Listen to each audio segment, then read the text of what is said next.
Hello students, in this video we will learn to rename a worksheet in MS Excel 2013. To rename a worksheet, right click on the Sheet tab which is to be renamed. Select the Rename option in the shortcut menu.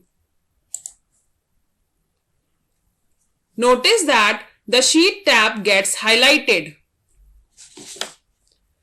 Enter a new name.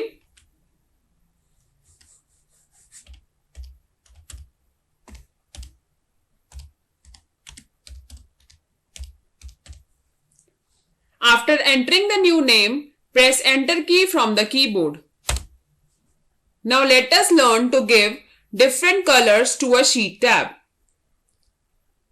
To give different color, right-click on the Sheet tab to be colored. Select the tab color option in the shortcut menu.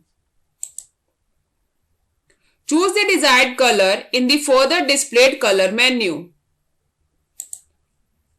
Notice that the selected color is applied on the Sheet tab.